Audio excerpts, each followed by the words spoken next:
Now, the homework was explain the world view as expressed by the first verse of the Chaitanya Siksastakam, Cheto Darpana Marjanam Bhava Mahadavagni Nirvapana. That's the homework. Okay.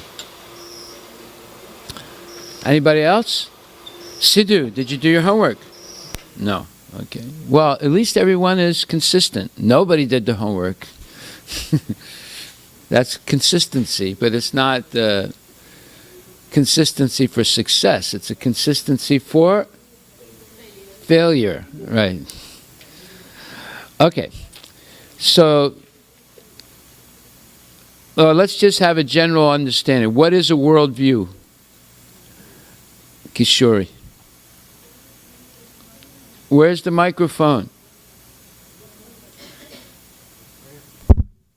Okay, go ahead. Go ahead. Worldview is where, how the person sees the world. Yeah, so how does Lord Chaitanya see the world in the first verse of the Siksastakam? What's your opinion? Do you know what the first verse says? No? Do you know what the first verse says? Okay, I'll recite it to you. After hearing me, you tell me what the worldview is. Glory to the Sri Krishna Sankirtan, which cleanses the heart of all the dust accumulated for years and extinguishes the fire of conditional life of repeated birth and death. This Sankirtan movement is the prime benediction for humanity at large because it spreads the rays of the benediction moon. It is the life of all transcendental knowledge. It increases the ocean of transcendental bliss, and it enables us to fully taste the nectar for which we are always anxious. Go. Lord Chaitanya sees the world as everyone as devotees. Okay, but do you have the notes from the week before? Do you have the notes from the week? You do. Everybody should have it, Prabhu. We gave them. Did anyone bring it back? I can explain. 1 second. Yeah. It's from the 13th, right? Yeah. Yeah, so, no, 5th, May 5th, 2017, we began discussing the Siksastakam. What does Siksastakam mean, Kishori?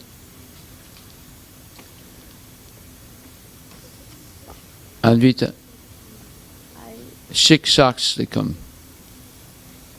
Sindhu? Yeah. Okay, but what does Shikshastakam mean? What's the Sanskrit word? Shikshastakam. Oh boy, girls, you're going to let the boys go way past you now. I'm going to take a guess. What? Does Shiksha mean a student? It means what? Or does Shiksha mean instructions? Instructions? Yeah. Yes. So And Astakam? 8 verses. So the 8 verses of instruction. Very good. Okay. What were you going to say, Advait? You're going to say, what were you going to say? Same thing. Okay, so you're even. Okay, what were you going to say about worldview? Well, according to... Microphone. Check 1 2. Okay. According to Chaitanya's prayer, he said it. Krishna's energies spread like the moon. He uses the moon as an example. So he wanted Harinam to be spread all over the world because he came to the realization in his life that it liberates the souls of everyone. I had it differently in my head, but it came out differently. Okay, that's one aspect of the worldview. That is that he mentions the moon, it calls the moon the benediction moon. Yeah. And the Lord Chaitanya's Sankirtan movement is a prime benediction for humanity at large because it spreads the rays of the benediction moon. So you gave a very correct view that this worldview, as expressed here, is that the Sankirtan will benedict all humanity. Yeah, yeah. Right. But what is that benediction that's also stated here? Well, before you get transcendental knowledge, you need to cleanse the mirror of the mind. What does a mirror do? Yeah, when you look in the mirror, do you see, like Sindhu, when you look in the mirror, do you see your brother's face? Whose face do you see? So what does a mirror do?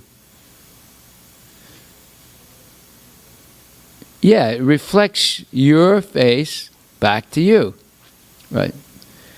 So when we, let's say, watch television, watch a movie, hear nonsense, it enters through the ears into where? Into the mind. And then, later on, you see the mirror image of that nonsense. What's the mirror image? Okay, Tulsi, what's the mirror image of your face when you look into a mirror? What do you see when you look into a mirror? What do you see? Who do you see? Do you see Kishori? No. Who do you see? Myself. Huh? I see myself. You see yourself. So, when Lord Chaitanya mentions the mirror of the mind, that means you hear nonsense, it goes into your mind, and then mirrors it back to you. So, if you hear nonsense, then you will get nonsense back because it's in your mind. It's what does the mind do? It does two things. It receives knowledge from the senses, and then it keeps it in the memory. So everything you see and hear goes into the mind and is kept in the memory. And therefore, if you hear mostly nonsense, then you'll remember mostly nonsense. So, what are we trying to do in the temple?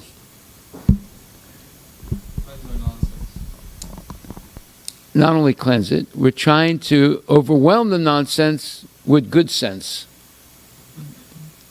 You understand that? Are we talking nonsense in the class? No, we're trying to simply repeat what Lord Chaitanya has said, what Krishna has said, what Sukadeva Goswami says, what Vyasadeva says, right? So that goes into your ears if you're listening, right? And it gets stored in the mind because the mind has two functions: receiving information and then storing it. It's like a computer, right? So if you store more good sense than nonsense, is that good or bad? It's good, right? It's good for you, right? If, let's say, your mind is full of nonsense, is that going to help you go back to Godhead? No. But if your mind is full of good sense, will that help you go back to Godhead? Yeah. So therefore, we have a real reason to hear carefully, right, Anvita? Look, if you keep talking, you're not going to be able to hear properly, right? So stop talking. Let's place 6 feet between you and Sidhu.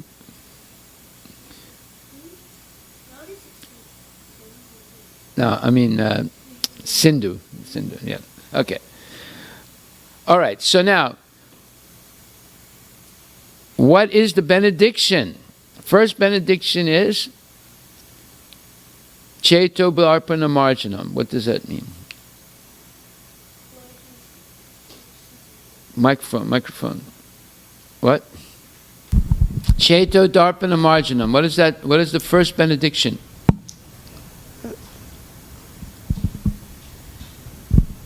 Okay, glories to the Sri Krishna Sankirtan, which Cleanses the heart of all material desires. very good. It refers to the material desires as dust accumulated from years together. But yes, it cleanses the heart of material desires. So once it cleanses the heart of material desires, or heart is connected to the mind, then we want to not put in dust, but we want to put in the nectar of Krishna consciousness to replace all that dust. That's what's being said here. That's the worldview. That all of us have collected a lot of dust from many births and deaths in the material world. And we've heard so much nonsense previously and now. But here's a chance to clean away, clean the slate. Let's write that phrase down. Cleans the slate of the mind. Look up the word slate, S-L-A-T-E. Like field? S-L-A-T-E. Is like field? Slate is like, Like in India we used to write. yeah, it's like something you write on that has nothing on it. A fine gray, green or bluish metamorphic rock, easily splitting. Okay, that's one definition of it. Go down. You want to find a secondary or third definition? Cover. What? Okay. Yeah. A written or unwritten record of deeds started with a clean slate. Yes, clean slate meaning you're starting with a clean piece of paper. A tablet used for writing on. Yes. So many things have been written on our mind due to hearing nonsense. Now here's the opportunity to clean your computer. What do they call that? To reformat. That means you clean everything out, right? Is that what that means? Reformat means cleaning everything out.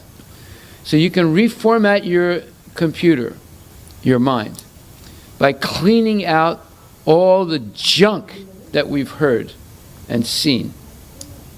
And then we're going to replace all that junk that gets erased with nectar of Krishna consciousness.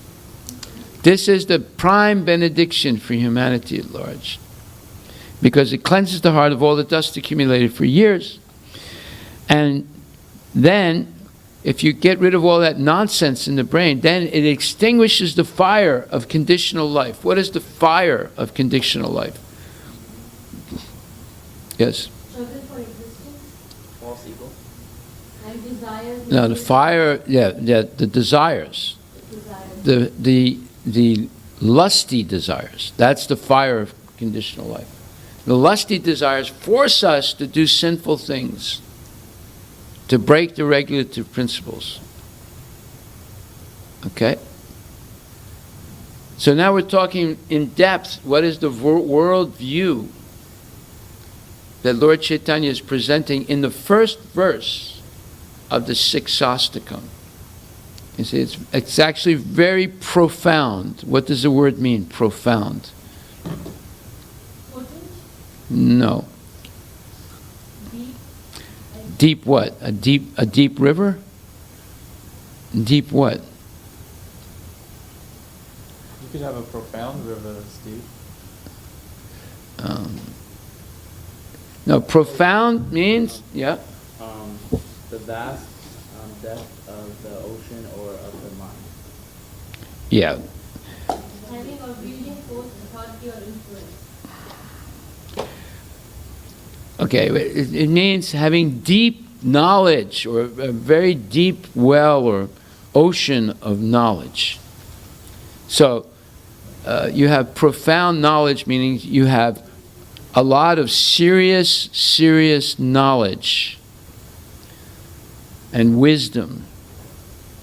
Let me ask this question again. We've always talked about it. What's the difference between knowledge and wisdom? Knowledge, you have it with you. And like wisdom, knowledge. Yes, Anvita.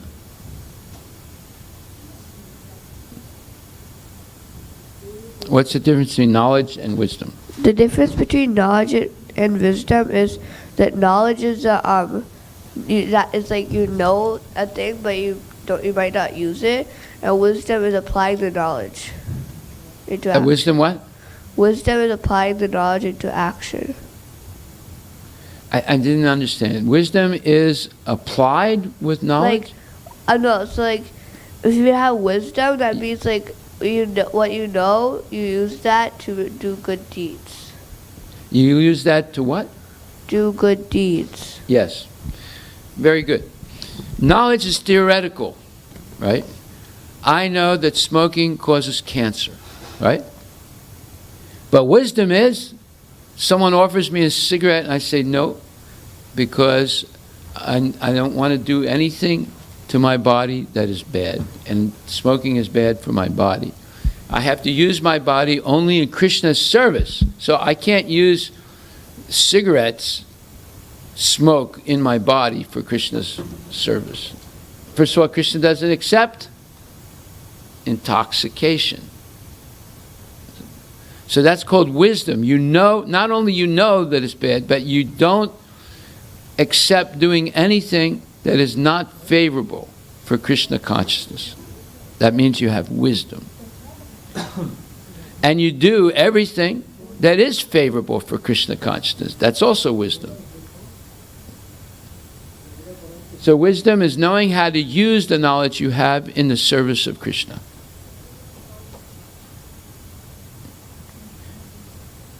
Like, for example, let's say you're a carpenter.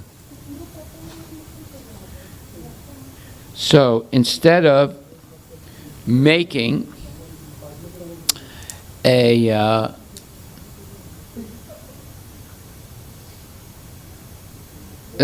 pipe to smoke marijuana, you make an altar to worship Krishna. You see. So if you use your carpentry and sculpturing expertise to make a pipe to smoke marijuana, is that wisdom? No. Some people say, oh, this is great. But is that great? Huh? Is that great? No.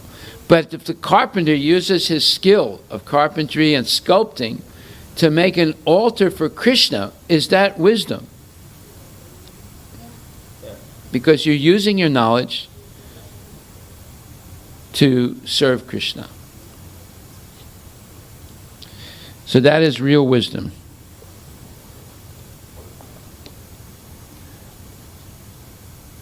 Okay, you understand that? Sure, you understand? What's the difference between knowledge and wisdom?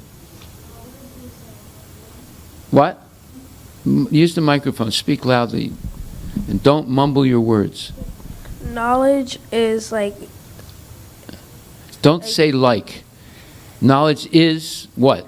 Don't say like. It's not good English. You just know things, but wisdom is when you use it, when you use knowledge. In the service of who? Of Maya or Krishna? In the service of Krishna. Right. What if you use your knowledge in the service of Maya? Is that wisdom? No. You see, it's not just using the knowledge. It's using the knowledge in the service of Krishna. Then it's wisdom. Because many people use knowledge in the service of Maya. That's not wisdom. You see? Yeah. Knowledge is knowing a skill. Yeah. But wisdom is using your skill in Krishna service. Okay. Yeah. All right, so now what is a clean slate? A clean slate. Advait. Microphone. A piece of paper that like a thing that you write on that is that does not have anything written on it. Yeah, but what if we say Cheto Darpana Marjanam Bhava Mahadavagni Nirvapanam. Glory to the Shri Krishna Sankirtan, which cleanses the heart of all the dust accumulated for years. So, what is the heart and the mind are connected, right? So, what is he saying, basically? Chaitanya Mahaprabhu is saying that. So he's saying that. to cleanse the heart of all material of all the dust accumulated for years and years. He's saying that to whatever material desires you have in your heart for a lot of years, the Hare Krishna mantra will cleanse it. It'll be purified, right? So in English, we say that's a clean slate. You clean the mirror of your mind of all the dust, or you clean your mind of all the material desires that you have. Okay? Yeah. I have an example. You know how some people play guitar, and they play the guitar and the strings loosen up? Yeah. So would this be a good example if we tune our guitar to the correct tune? Would that be like cleaning our hearts of all the dust because now it's in tune? No, see, the problem is what you're doing is you're bringing a new example and trying to equate it to the example that Lord Chaitanya gives. And that is a big mistake. All right. I'm glad you did that. But do you kind of see what I'm trying to say? No, I don't see what you're trying to say. It's equals are equal to equals, but your thing is not equal to the example that Lord Chaitanya gave. So therefore, if you're following parampara, the disciplic succession, you use the example that Lord Chaitanya gave. You don't use your fertile brain to come up with a speculative example. Right. There wasn't guitars. That's far, far inferior to the one Lord Chaitanya has given. Right? You want to be a devotee, then you have to repeat the words of the acharyas. You want to make your own examples, then you start your own movement. But I can guarantee you your movement will not be bona fide. Okay. All right? Mm-hmm. So I'm glad you brought that point up. If you learn this today, then you will succeed in spiritual life. And if you continue using your fertile brain to come up with speculative examples, then you'll end up in La La Land, which is equal to Disneyland. Instead of tuning the guitar. Forget about the guitar. We're talking about the dust on the mirror, dust accumulated for years on the mirror of the mind. So we're talking about cleaning the slate, cleaning all those material desires from the mind. That's what it's talking about. Okay, don't bring in guitars. You'll end up with Jimi Hendrix or something like that, some nonsense thing. Just stick to what Lord Chaitanya says. Okay. Now, did everyone hear what I just said to Cody presumptively Das? Or just Das? Not yet. We have to clean the slate of your mind first from all the dust accumulated for years. Okay, so next. This Sankirtan movement is the prime benediction for humanity at large because it spreads the rays of the benediction moon. So that means Lord Chaitanya's blessing is bringing the holy name into this world so people can hear it and hopefully begin to chant, so it'll clean away all those dirty material desires we've developed over many births and deaths, and in this birth also. Then, this Sankirtan movement is the life of all transcendental knowledge. This is the next point of the worldview. What does that mean? The Sankirtan movement is the life of all transcendental knowledge. Anybody? Sindhu. Any thoughts about this? The Sankirtan movement is the life of all transcendental knowledge. Anything? No? Yes? No. Okay. Sidhu, yes, you raised your hand. Or Advait raised your hand. What does it mean? This Sankirtan movement is the life of all transcendental knowledge. Wait a minute. Sidhu, come on, Give him the microphone. Say something. Say ah. So the Sankirtan is the life of all knowledge. Of transcendental knowledge, yes. What does that mean?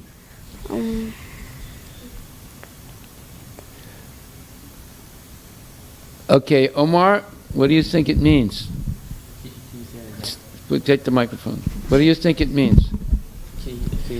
This Sankirtan movement is the life of all transcendental knowledge. You and I discussed this morning. You can only. Wait a minute. You and I discussed this morning. You can only understand spiritual life and by going out in Sankirtan. Yes. You can Because only you could understand spiritual knowledge Knowledge, yeah. by going out on Sankirtan. Because You can't really understand spiritual knowledge simply sitting in a room and reading or studying scriptures.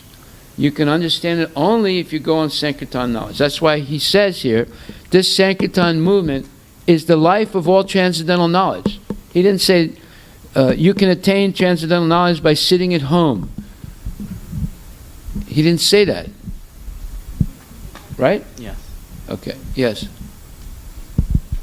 So therefore, now let's use our deductive reasoning. What is deductive reasoning? We discussed this in epistemology. How do you know if something is true? There's inductive reasoning, deductive reasoning. Two ways of knowing. Inductive reasoning is what the scientists and the empiricists or the materialists use. And deductive reasoning... What Shastra says. Okay, go ahead. So everybody listen now. So deductive reasoning will be whatever Shastra says, and No, you begin with the a priori truths of the Shastra, of the scriptures. Right? So if Krishna says, I am the Supreme Personality of Godhead, you accept that as a truth. And then you begin to deduce. Deduce means using your reasoning and logic based on a first absolute truth, a a priori or self-evident truth. So, if Lord Chaitanya says that this Sankirtan movement is the life of all transcendental knowledge, then you can deduce that if you don't go in Sankirtan, no matter how much you study, you will not understand Bhagavad Gita. Because Bhagavad Gita will lead you to realize that I must go on Sankirtan. I must spread the glories of Lord Chaitanya's movement. Okay, so now let's go over this. Kishore, you're taking notes. So what does... what is Lord Chaitanya saying? It is that Sankirtan is the life of all transcendental knowledge. What does that mean?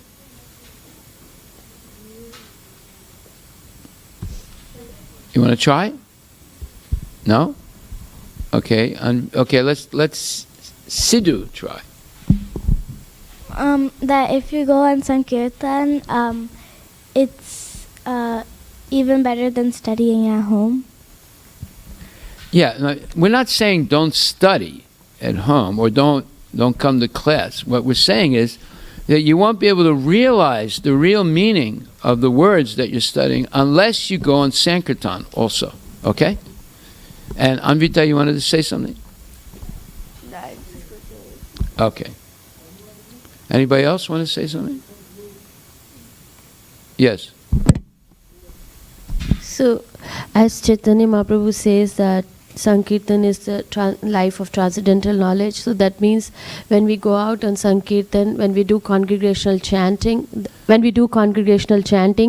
that actually gives us the real knowledge, because we actually, whatever we have learned from Shastras and Guru, we apply it, we give it to others, and that gives us the actual deep practical understanding. Like we are practically, like we have the knowledge we acquire, and then we can use it in Krishna's service. We use that wisdom to understand. Because when we are convincing others to either chant the mantra or accept the prasadam or giving the books, we have to really talk to them and convince them. They have to see our what we are doing congregationally, and then they will get attracted to it. Okay.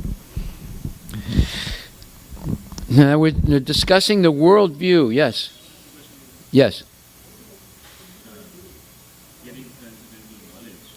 Microphone. I think Mataji said getting transcendental knowledge, for that you have to convince others. I'm not sure.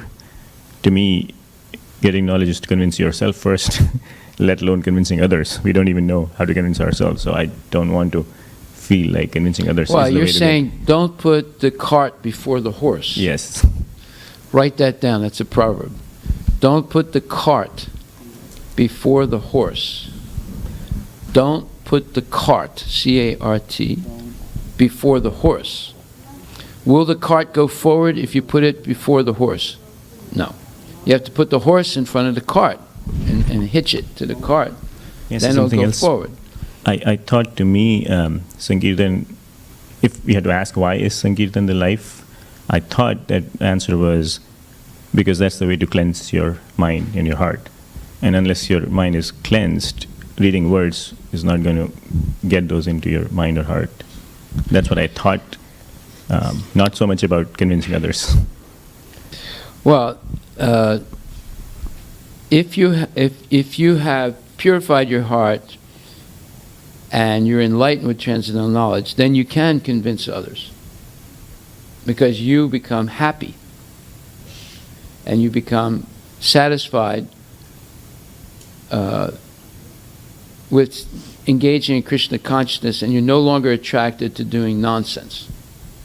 Once you're no longer attracted to doing nonsense and you're fully satisfied by dint of devotional service, then you become enlightened by regular hearing and chanting.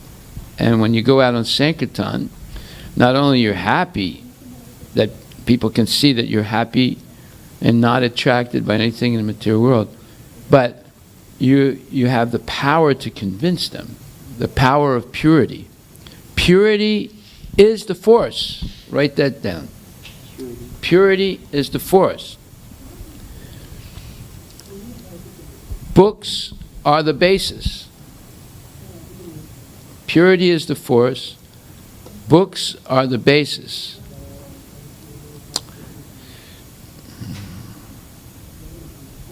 Preaching is the essence. Preaching is the essence. Wait a minute. Preaching is the essence. Basis, B-A-S-I-S.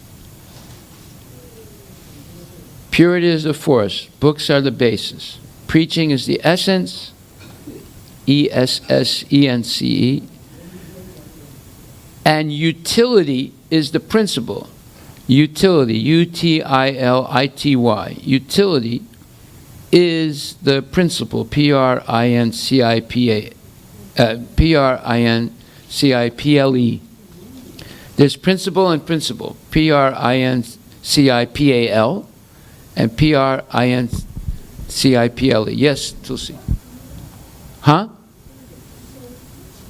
What's utility? Are you asking me what utility is?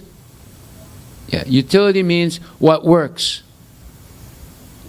So, if you go out and you say to someone, hey, you Karmi, come here, I'm going to tell you the absolute truth. Do you think that person will come over to you? No. But if you approach a person and say, hello, how are you? My name is Tulsi, and today I have this very nice book. Would you like to see it? And they say, oh, you're a nice person. Yeah, what is this book about? So utility is the force. Instead of being mean to people, being very nice and polite and humble, then they might stop and listen to you, right? So the utility means what works. What works, what is successful, what will be successful. Can you repeat the forces? Yeah. Purity is the force. And books are the basis.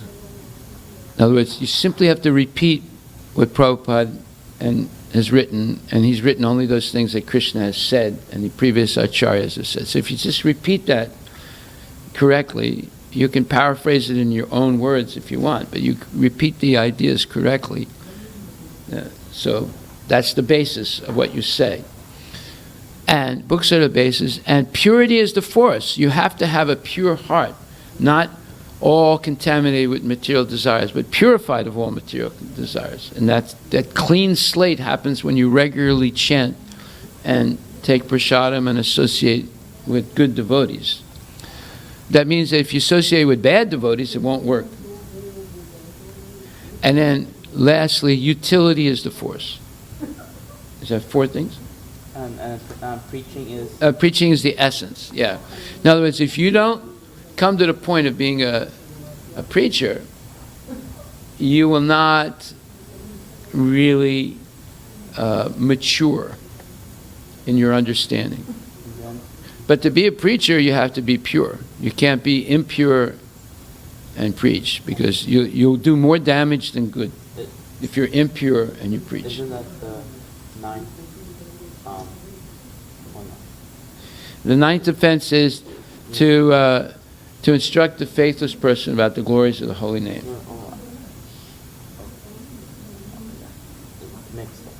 Okay. Well, and then what's the last? Utility is the force. Utility means what works. Utility is the principle. You take the path of least resistance. That's another proverb in English. You take the path. In other words, you don't insult people that you want to save. Right? That would be counterproductive. You want to approach people with humility. Yeah. So when we go out on Sankirtan, it's not like convincing. It's basically Krishna is with us, like Harivilas Prabhu is leading the Kirtan. Chanting and dancing are happening. Kids are there. 14, 15 kids go out. They see everybody is happy. They're dancing like anything. People, when we look far ahead, we see them that they also start dancing, because who doesn't like the mantra Hare Krishna, Krishna Krishna, Hare Hare, Hare Ram, Ram Ram, Hare Hare. When we say them to chant, that we show them the good luck card, they really become happy. Whosoever reads it, I never seen them crying and chanting it. They always, their face lit up. And yeah, but what Prabhu was saying was, if the individual who's preaching still has strong material desires in the heart, then they will not be effective in their preaching. Is that what you? Yeah, that's what he's trying to. And that's why we say, purity is the force. The purity means all the first world view of the Siksastakam, first mantra, Cheto Darpana Marjanam. The Sankirtan movement is a prime benediction for humanity at large, because it spreads the rays of benediction. Well, it cleanses the heart of all the dust accumulated for years, meaning it cleanses the heart of all material desires and replaces them with spiritual knowledge. So until that, you have a clean slate in your mind, and then the Bhagavad Gita is etched on your mind by regular hearing, you will not be effective in convincing someone. So the sooner we get purified by chanting and hearing, the better. Then we can become effective in preaching. No, listen, if you simply repeat what you have heard without changing it, just like Prabhupada said, he was speaking about a little girl named Saraswati. She was 4 years old. And he said, she's a very good preacher. But what does she preach? She was going out in Sankirtan with her mother, and everyone she saw, she would stop them and say, Krishna is the Supreme Personality of Godhead, you should surrender to him. Prabhupada said, she's a very good preacher. That's all she knew, but that's all she needed to know, right? And that's what she was preaching. And she said it like a child, so with her innocence. And people would say, oh, thank you very much. You're such a sweet girl. You know, here's $1 for you for telling me that. You know, she was a very good preacher because she was sincere and she simply repeated. Right? And so if you simply repeat humbly, even though you still may have some material desires, but what you're repeating is correct. And if you say it humbly, not abusively, but humbly, then people, they okay, thank you very much. Yeah, I'll think about it. Okay. So then the next point of the worldview is it increases the ocean of transcendental bliss. So we just discussed it is the life of all transcendental knowledge. Now, it increases the ocean of transcendental bliss. What does that mean? You have any idea, Tulsi? No. Okay. Any idea, Advait? No? Why are you trying to hide that? Let me see what what is it? Is that a doodle? Yeah. Does it have any meaning? Huh? So are you diverting your attention to some kind of nonsense? Huh? Okay. So do you think that's good for learning what we're trying to learn? Okay. So now I want you to think. Think now, listen carefully. Lord Chaitanya says that this Sankirtan movement increases the ocean of transcendental bliss. What does that mean? Microphone. Go ahead, Advait. So Chaitanya Mahaprabhu said the Sankirtan movement increases the ocean of transcendental bliss. That means that if you go on Sankirtan, then that means the ocean of bliss will increase. What does that mean, ocean of bliss? Like when you're happy, and when you go on Sankirtan, you're really happy. So you go on Sankirtan. You were there yesterday. Did it make you miserable or did it make you happy? It made me happy. Why did it make you happy? Speak into the microphone. Chanting the Lord's holy name, it just calms your mind, and it just helps. You turned it off. Helps you become more peaceful, and yeah. Okay. Yeah. Just to add a little bit to what he said, when we go on Sankirtan mission, we are including others who are not as peaceful and have a lot of dirt on their heart. We're helping them clean it for them. So we're serving them to. You're like a garbage collector. Yeah. We're helping them become peaceful. Yeah. Okay. Microphone for Omar. When Lord Chaitanya says increases the ocean of transcendental bliss means when we go on Sankirtan, we get more bliss from, we get more happiness. We're saying the ocean is so big, and when we do service or something, we only experience a small bit of transcendental bliss. But when we go on Sankirtan, we get the full transcendental bliss, and keep on going. So are you going to come on Sankirtan now? Yes. You are? Okay, we'll see next week, right? Yes. Okay, don't make any excuses next week. Okay. Yeah, the increase the ocean of transcendental bliss. Do people want to be happy? So here's a sure way of increasing one's happiness. What do we do on Sankirtan? Yes. Kirtan means chanting, right? And?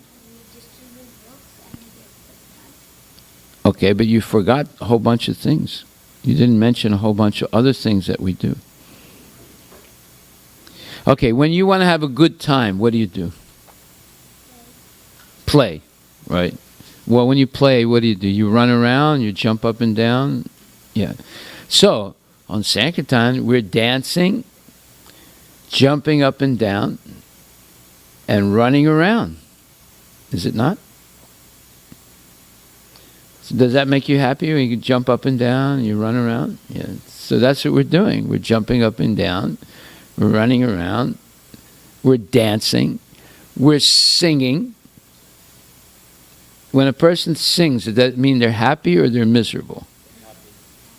Yeah. And we're singing. We're smiling. We're laughing. Right? So all these things are signs of misery? Happiness. Yes. So, happiness is infectious. Write that down. It's another proverb. Happiness is infectious. Who can explain what that means? Happiness is infectious. I-N-F-E-C-T-I-O-U-S.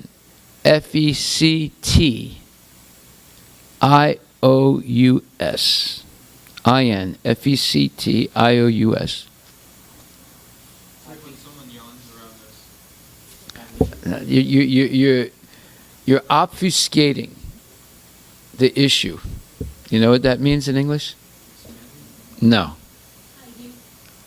Yeah, you're confusing the whole issue here by bringing in some other. You're talking about yawning.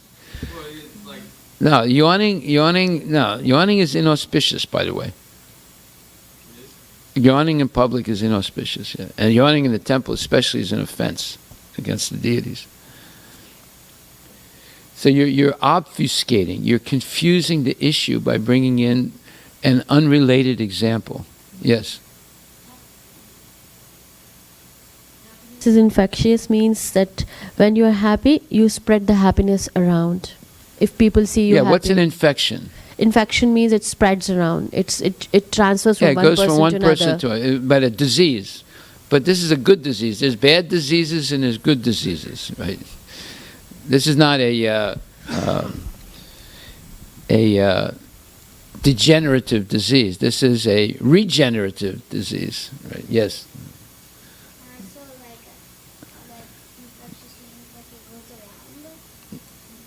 So if you're happy, what happens? If you're very happy, yeah. Microphone. Oh, so is happiness, material happiness, still infectious? Then, Well, no. See, I said there's two types of infection. There's degenerative infection and regenerative infection. So, material. What your question was? Was like you said. Material happiness infectious. Yeah. Yeah. It's infectious with a degenerative infection. With a You know what degenerative? No, means? but is it with a thinking about yourself, pleasuring yourself? No, just understand this. Let's say you see a bunch of people drinking beer, jumping up and down, singing nonsense, and laughing. Yes. Is that degenerative or regenerative? What does degenerative mean?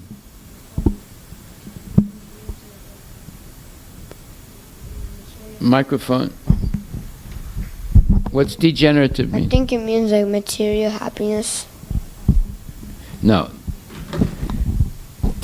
Material, you see a bunch of people jumping up and down, drinking beer, speaking loudly, laughing, giggling. Now we said that happiness is infectious, right? Now there's two types of infections. There's a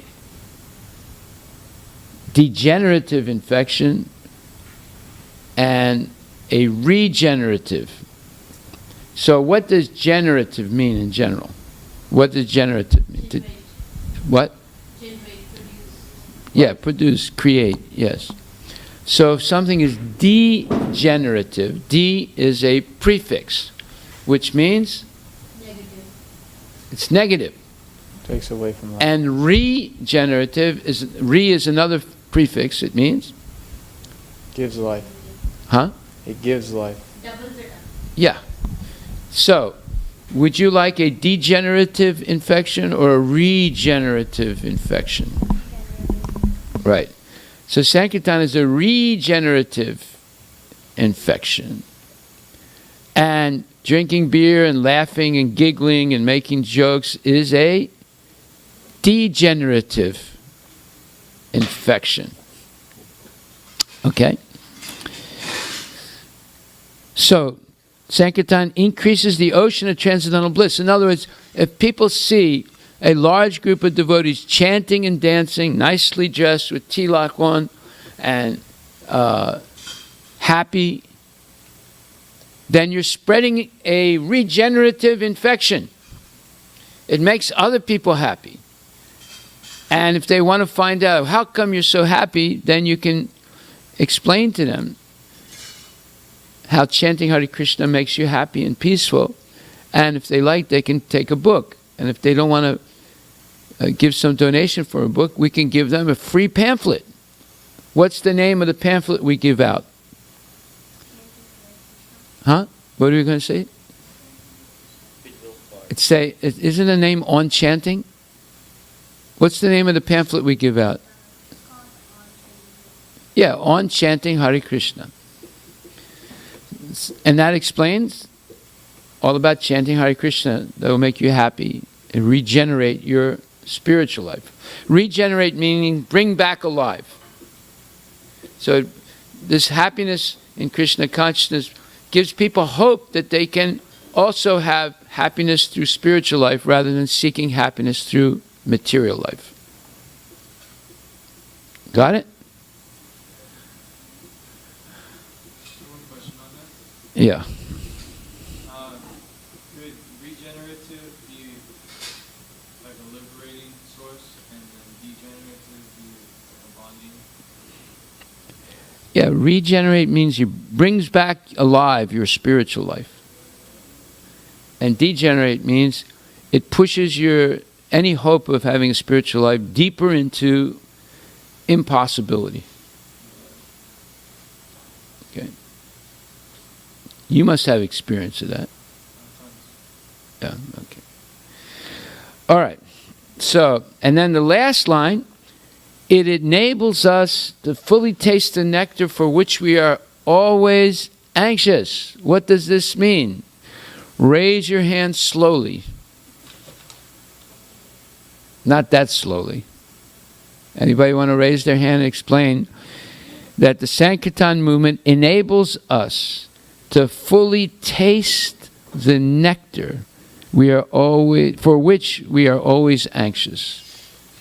You raise your hands, Kishori? You want to try? No, Anvita, you can try. Okay, Kishori wants to try. Go ahead. I think it means that, like, everyone wants happiness, but, like, chanting the names of Krishna, like, fulfills that desire to, like, have happiness. Okay, say that again. Everybody wants happiness, yes. So everyone wants happiness, but chanting the name of Krishna, like, fulfills that desire to have Fulfills happiness. that desire for real happiness, right? Yeah. But why does it say fully taste the nectar? What is a nectar? Have you ever drank a nectarian drink? Huh? Do you know what nectar means? Yes, Sidhu, go ahead. No, definitely not. That's not a nectar. So, like, Yes. fully taste the love for Krishna? Yeah, is that a nectar? What does nectar mean? Oh, nectar is like something that tastes really good. Yes. And- Is it salty? No, What is it? sweet. Yes. That's what a nectar is, something very sweet. Yes.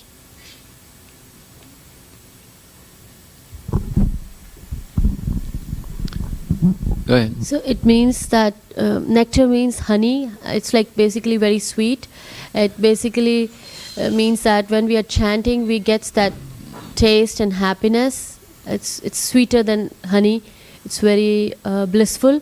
So that's where when we are going to Sankirtan, then we taste that nectar fully. We are able to taste that nectar.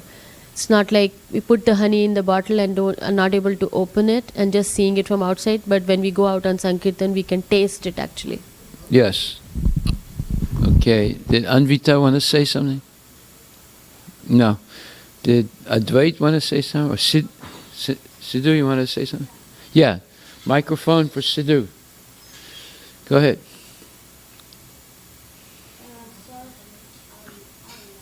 Closer. Okay, it's not on.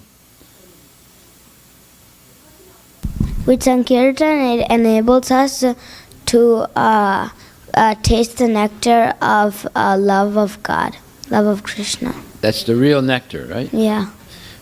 Does Krishna like us to go out on Sankirtan? Yeah. Yeah, he wants that, right? Just like he wanted Arjuna to fight on the battlefield of Kurukshetra. Does he want us to go out and fight? Yeah. No, he doesn't want us to fight. He wants us to go out on Sankirtan and chant and be happy. Show people how happy you become by chanting. He's not asking you, is he asking you to go out and kill people? No. No, he says, Lord Chaitanya is Krishna. He's asking us to go out on Sankirtan and be happy and make other people happy. Right? And taste this nectar, the nectar of the holy name. Okay, so this is the Chaitanya Siksastakam, the first prayer. Now we've been on this for like 2 weeks. Do you think we can talk more about it? Yeah, it's an ocean of transcendental bliss. That means you never come to the end of it. Okay, so now there was a question last week. How can we improve our chanting? And then yesterday we didn't get to that discussion.